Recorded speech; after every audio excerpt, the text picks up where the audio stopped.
Hey, good morning. We're here at the McNabb Head Pond. Our mission today is to find some largemouth bass. Really pleased to be here this morning. I have to introduce my friend here, Sam Andrews. Sam, good to see you. Sam is a PhD in biology. Sam, what is your background anyway? You can fill me in on all your credentials. Yeah, so I guess I got here in 2014 to study striped bass as part of the Macquac Aquatic Ecosystem Study. And I've been working on striped bass in St. John River pretty much until now. Just finished up my PhD before Christmas. Nice. And now I'm sticking around as a research associate and a fisheries scientist at the University of New Brunswick. Nice. So we're going to go out today and we're going to try and catch some largemouth. And you're going to put some telemetry tags in those largemouth and track them? Is that what we're...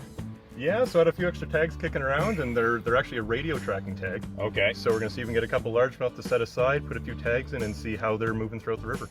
Well, that'd be great. You know, this is by far, for sure, the first time we've ever seen anybody do anything with largemouth bass in eastern Canada. I'm thrilled to be involved. This is great. We're going to try and come back tomorrow if we don't get some today. I could be here for years if we don't get any largemouth bass today. I actually got my good buddy Ben Woos coming along with us, so he's an expert in largemouth bass. I'll just take the back of the boat, and you and I will see how we can do with the science. Anyway, great to see everybody. We'll get back to you a little bit later with some largemouth. Let's go.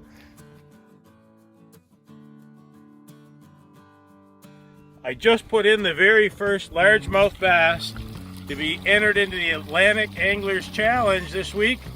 Thankfully, we got Dr. Andrews here, and he's going to tag this nice fish. We're going to put him back, and we're going to track and see where he goes. Is that right, Sam? Absolutely, Jeff. Awesome. Can't wait to see what the government says when we start showing them largemouth in the province of New Brunswick. What are we doing here, Sam? So we've got a pike net here in the Macquac Head Pond. So we're just going to pull up the cod in, see what's there. More reverse? Yep. So what's the purpose of this net? So typically we use them for fish sampling. As you can see, there's a lead line that will go to shore and then two V-shaped wings off the box trap. And we'd usually use this to collect all sorts of fish, perch, sunfish, bass, you name it. Today we're just going to use it to store the fish that we caught this afternoon and tag them tomorrow.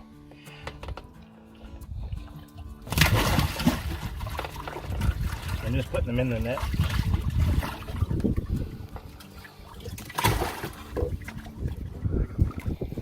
Largemouth bass. Yep, very best. Into the net they go. Where our scientist friend could come back and... I'll go get you one more. Perfect. So what's the next step for these fish? So tomorrow, hopefully, we're going to put some radio tags in, and then our summer students will be able to track them around the head pond, see where they go. So these are the University of New Brunswick students who are working with the Canadian Rivers Institute on fisheries ecology.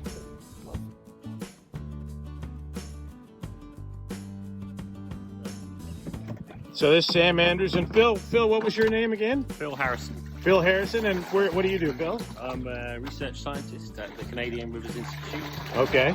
principally working on fish passage issues at the Macquac Dam. Excellent, excellent. So we've been out catching a couple of largemouth, and this is the next morning. They've been in the cage all morning, or all night actually.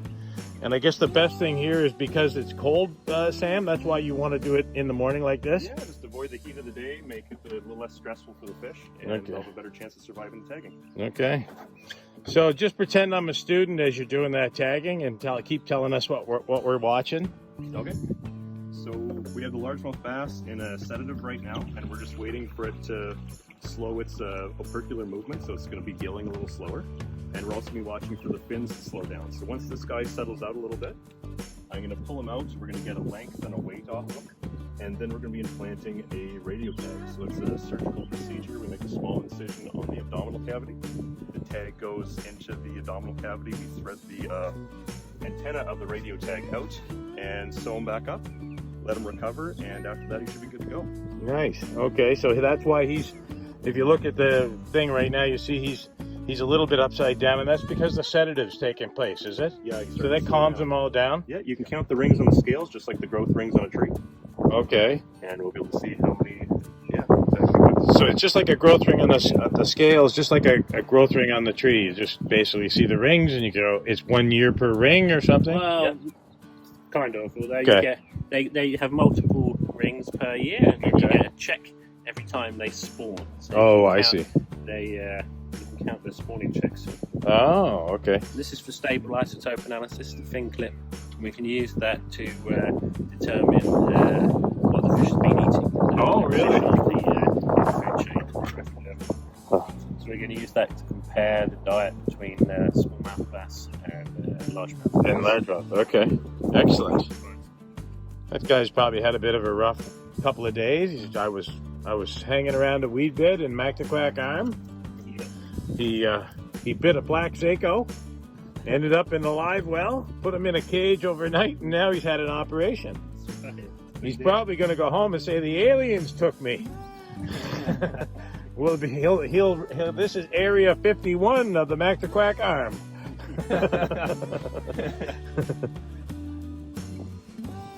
This is the first one, so once you get in the swing of things, Yeah, absolutely. see it down.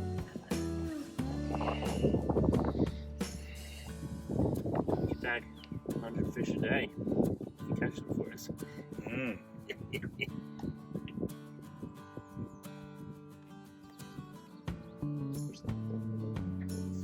There we go. That looks nice. Yeah, I think I just having trouble getting around.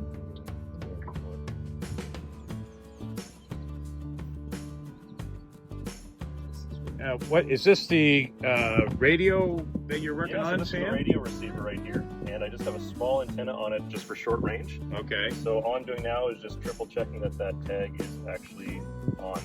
Okay. So that tells you that, okay, it's transmitting. Yep. Just Bass is gonna provide some great data. Now you were saying, Sam, that you have the whole river from Mactaquac down to the reversing falls with those radio transmitters. Well, we actually have it downstream with the acoustic transmitters. And the acoustic. is more of a passive system. Okay. We can actively track them, but we do have receivers in the water right now that are going to pick up any fish that swims by. Okay.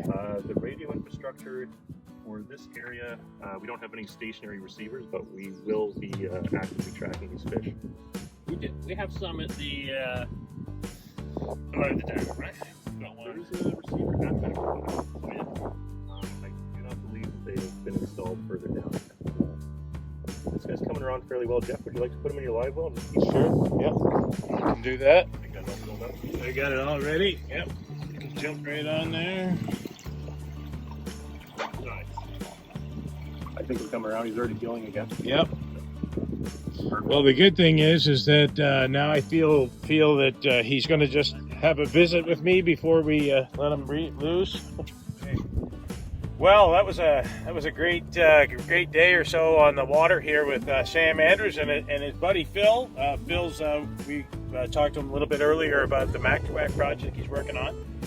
So Sam and so we caught 7 largemouth bass. How many did we put tags in? Got 5 tags out so far. 5 tags. Yeah. So we've got a couple of bass here in my live well that have got the tags on them. We're gonna release them off the side of the boat, and you're gonna track them with your little tracking device, eh? Absolutely. They're swimming around good. I've had the oxygen on hard, Sam. Yeah. So let's see if we can get one of these. They seem to. So this would be the smaller one. That's the smaller one we're gonna release of the 2. So you want him released just here off the side of the boat? He really feels healthy, eh? Yeah. Oh, I don't think there was any problem with him. The sutures are good. So there's one fish that was back into the Mactaquac head pond, and hopefully over the next. How long will they last? They'll last in those fish for a couple of years. A couple of years. So you'll be able to see where they move around here in the arm and gather the data from that. Absolutely. Okay. Well, we got one more. Remember we nicknamed this guy Jeff's Bass. I guess, you know what? This is the smaller one. That was the heaviest one there. Yeah. We can drop them both here. That's the big Drop them both here? Yeah, they'll split out. Okay, so this is the final bass we're going to let go. Really appreciate you, Sam, letting us come out and be involved in this. No worries. Thank you so much for catching them. So look, he's biting my thumb good. Look. There he goes. 2 nice largemouth bass, all tagged. So we tagged 5. Yes. 5. We're here at the back of the arm in the Max Quack Head Pond, the province of New Brunswick, where apparently there's not a lot of largemouth, but we got proof now and science to back it up. Sam, thanks for your work. Phil, really appreciate you too. We'll see you guys next time from the East Coast.